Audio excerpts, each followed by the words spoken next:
Assalamualaikum warahmatullahi wabarakatuh. Yuk, selamat malam ya teman-teman. Baiklah, di hari ini saya akan sharing tentang hidrolik pump dari HD 785-7 ya. Di sini sebelumnya tipe-tipe pompa dibagi menjadi dua ya, yaitu positive displacement dan non positive displacement.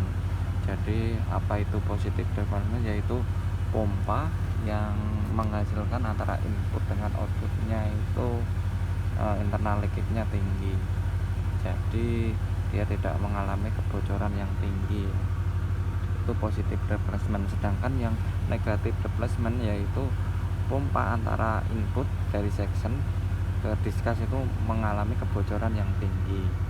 Nah, contohnya yang positive displacement yaitu seperti ini, hidrolik pump. Ada piston pump, ada gear pump, dan ada fan pump ya, ada 3 ya. Sedangkan yang non positive displacement yaitu contohnya kayak water pump ya, dia centrifugal pump, terus impeller pump, nah seperti itu. Nah, yang positif displacement itu dibagi menjadi dua juga ya. Ada yang fixed displacement pump, ada yang variable displacement pump. Yang fixed itu artinya apa? Dia pompa itu selalu menghasilkan flow yang tetap ya. Sedangkan yang variabel dia flow-nya itu bisa berubah-ubah. Contohnya di piston pump. Sedangkan ini adalah gear pump ya. Jadi tipenya yaitu positive displacement. Spesifik lagi yaitu fixed displacement pump. Nah, mengenai tipe pompa yang gear pump itu ada dua, yaitu ada internal gear pump, ada external gear pump. Yang internal gear pump biasanya disebut trochoid, itu ada di contohnya di fuel pump ya, di feed pump. Sedangkan yang external gear pump itu seperti ini, hidrolik pump ini. Nah, ini tipenya adalah SAR 180, di tandem ada lagi SAR 180, yang terakhir yaitu SAR 6. Nah, SAR dimulai dari huruf S ya. Apa huruf S itu? Artinya S itu tekanan maksimal pada pompa ini ya. Ada FGBKS. Kalau F misalnya VAR berarti tekanan maksimum pompa yaitu 30 kg per cm kuadrat. Sedangkan G jika gar, misalnya gar atau gal, nah itu G itu berarti tekanan maksimal 125 kg per cm kuadrat. Ntar ada lagi FGP, P berarti 140 kg per cm kuadrat. FGP K itu 175 kg per cm kuadrat. Sedangkan ini kan S yang terakhir SAR yaitu 210 kg per cm kuadrat. Jadi pompa ini mempunyai maksimal pressure 210 kg per cm kuadrat. Terus A itu yaitu tipe mounting dari bracketnya seperti ini kalau A. Nah, ntar ada D, ada B dan lain-lain. Sedangkan R itu menunjukkan arah putaran dari pompa ya, berasal dari bahasa Inggris yaitu rake. Ntar ada L itu berarti lap. Jadi pompa ini putarannya dilihat dari PTO ya. PTO tentunya input sub ya, ini supply-nya. Jadi dia ke sini, ke kanan, searah jarum jam ya, dari sini ke sini searah jarum jam. Jadi ke sini. Misalnya SAL berarti yang huruf terakhir kan L kan, berarti putarannya ke kiri, berarti ke sana. Sedangkan ini SAR berarti rek, berarti ke sini, ngelihatnya dari sini. Nah, terus ntar ini kan SAR 108 dalam kurung ada 4 ya. 4 itu menunjukkan mounting ya. Mountingnya berarti ada 4 baut, ada 4 board. Nah, mountingnya di sini 1, 2, Terus ada lagi yang di bawah ini 3 4 yang sana. Jadi ada 4 baut ya mountingnya. Ini bukan mounting ya, mounting itu seperti ini. Nah ini masih ada goresan washernya ya, sedangkan ini kan tidak. Jadi 1 2 3 4. Ntar ada lagi yang SAR 3. Kalau 3 gimana? Lubangnya tetap 4, bautnya tetap ada 4 1 2, cuman yang bawah itu biasanya di sini itu setengah. Ini enggak full, ini enggak full kayak gini ya, jadi dia setengah, coakannya setengah, ini setengah juga, tapi bautnya ada 4.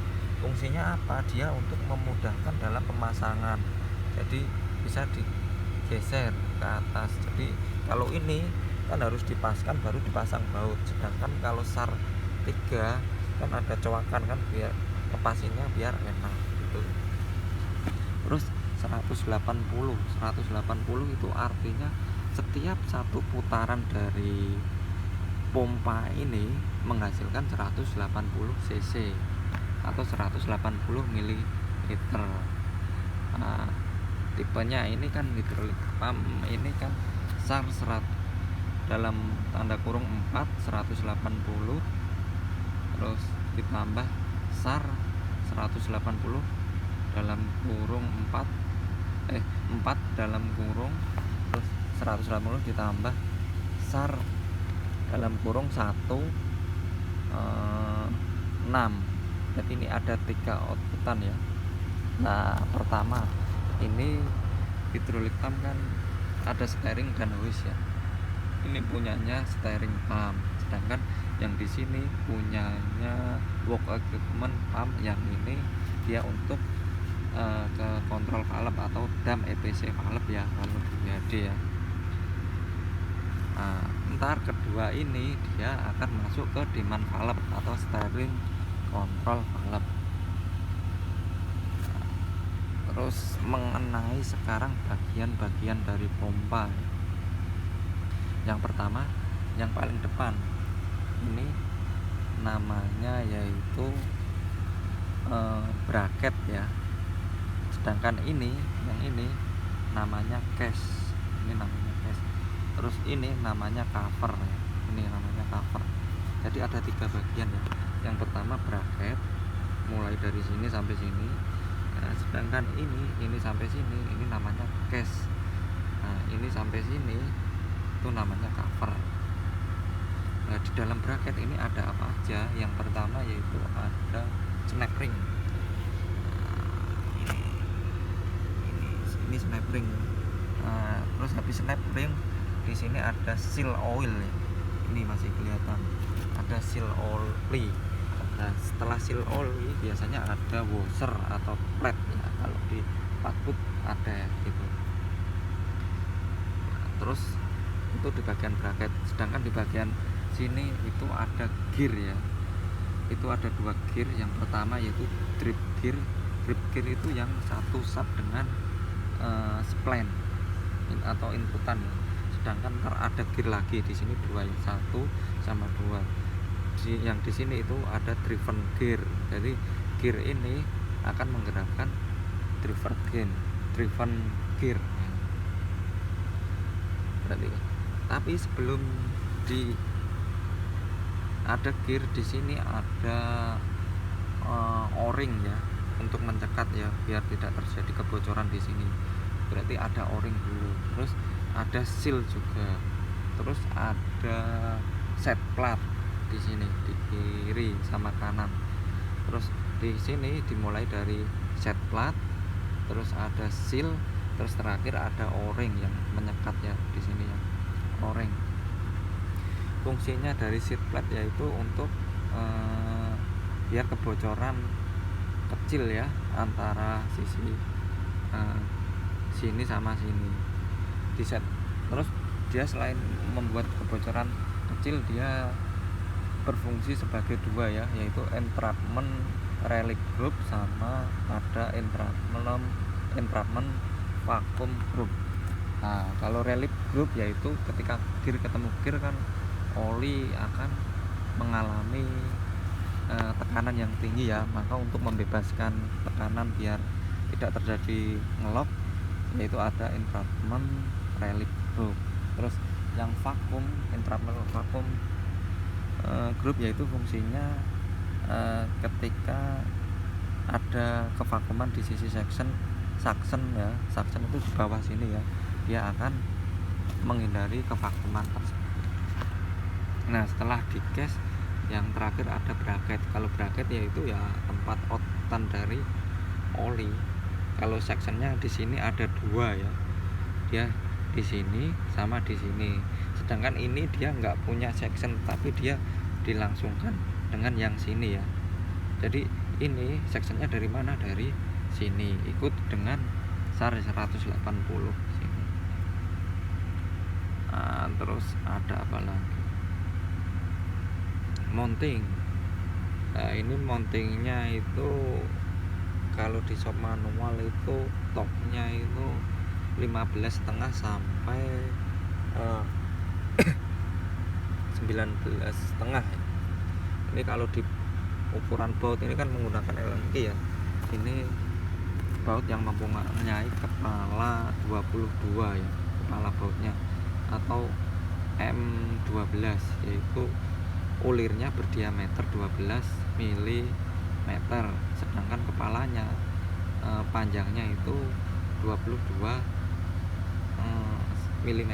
Jadi toknya sekitar 15,5 sampai 19,5 kgm. Tapi kalau M12 sebenarnya 16 sampai 20, jadi kurang lebih. Sedangkan yang kecil ini ini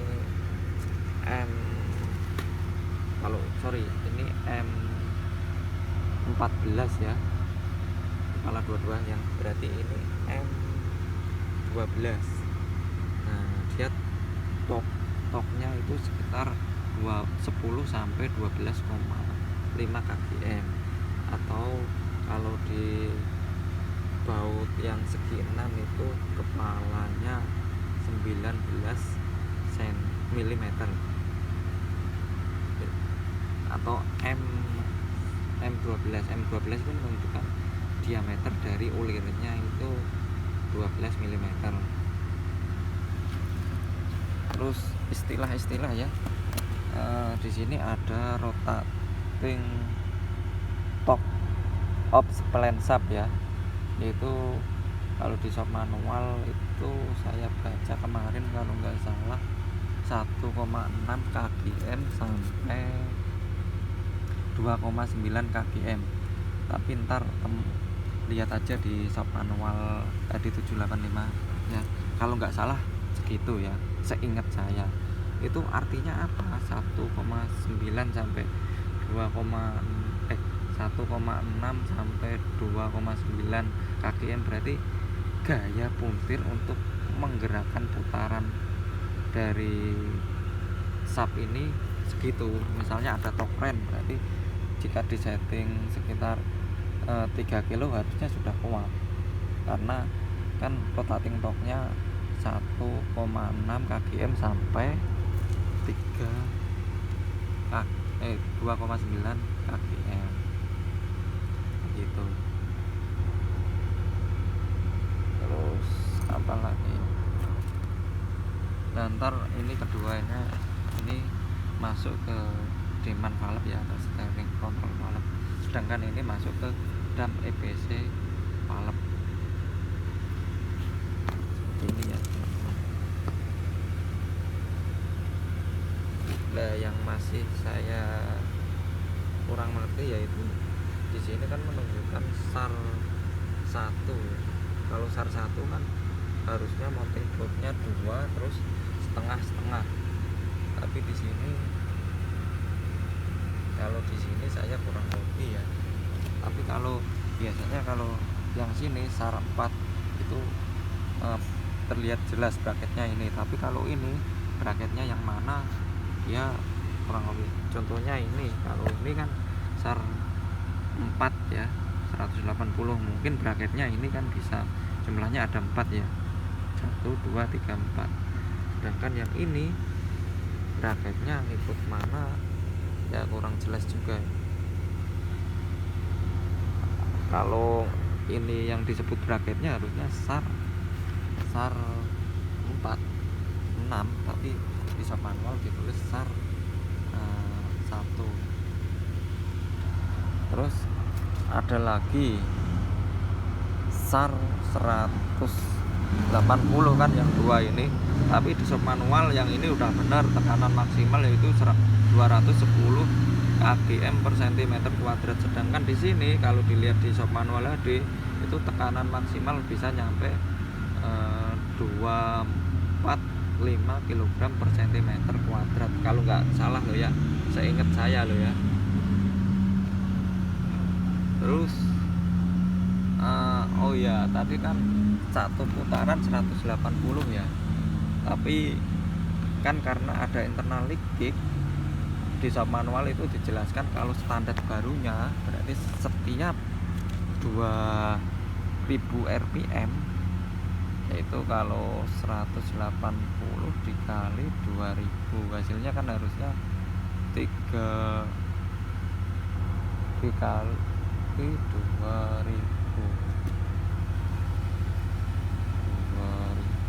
dikali 180, satu putaran 180 cc, berarti kalau 1000 putaran berarti 180.000 cc. Cc kalau dijadikan liter kan mililiter kan tadi, berarti 180 liter. Berarti kalau 2000 rpm berarti kan harusnya 360 liter kan. Tapi di sub manual karena ada internal leak standar barunya dia cuman sekitar 335 kalau nggak salah liter ya.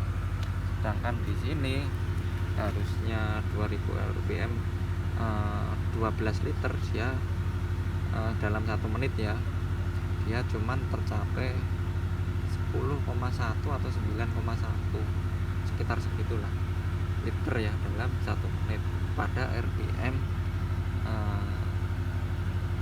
2000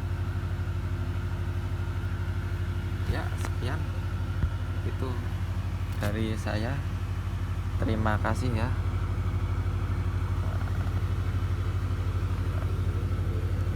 Ini outputannya ya, sectionnya tentunya di bawah ya.